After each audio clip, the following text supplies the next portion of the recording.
4 Israeli soldiers have been released under the Gaza ceasefire deal.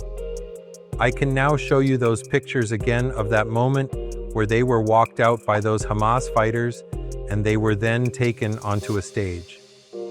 The 4, who are Karen Arv, 20 years old, Daniela Gilboa, who's also 20, Nama Levy, who is 20, and Liri Alag, who is now 19, were taken by those Hamas fighters, who were dressed in uniforms. This is in Palestine Square in Gaza City, where we had seen building up a number of those Hamas fighters and also a number of civilians surrounding that area. This handover this time was not as chaotic as we saw on Sunday, when the first of the hostages were released. The Hamas fighters had more control over this. Earlier, they had signed some documents with 2 members of the International Red Cross. There you can see the 4 young soldiers putting their thumbs up and waving with smiles on their faces. They have now been driven away in those Red Cross vehicles, and they will be, of course, handed over to the Israeli military. We know that helicopters have been seen at a military base near the border. The Israeli forces are ready to take them, so they'll go into the IDF, and then, of course, they will have medical checks and they will be reunited with their families. Well, through the morning, there has been a tense calm that set in, and people from the Hostage and Missing Families Forum told me that they were very worried that perhaps these women would not appear in good health, that they might not all even be alive. They're worried about psychological warfare on the part of Hamas.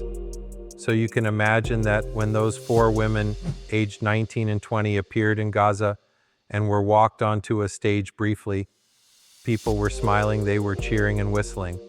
Right now you can still see sort of around me, people are breathing a sigh of relief. Now we've seen those Red Cross vehicles in Palestine Square in Gaza being driven away.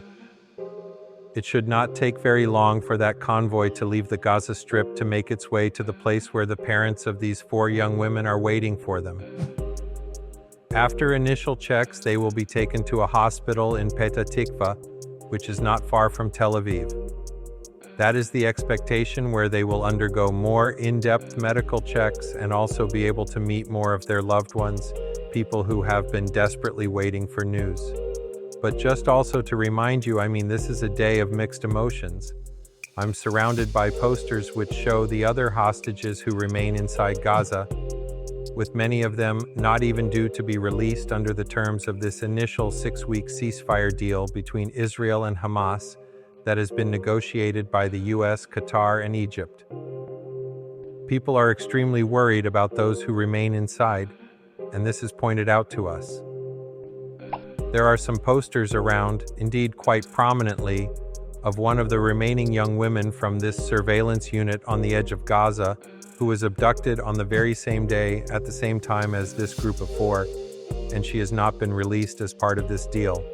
We've also not seen returning one of the last remaining women civilian hostages taken from Quds close to Gaza on the 7th of October, and so people remain extremely concerned about those who remain and whether this fragile ceasefire will stick, enabling others to be released.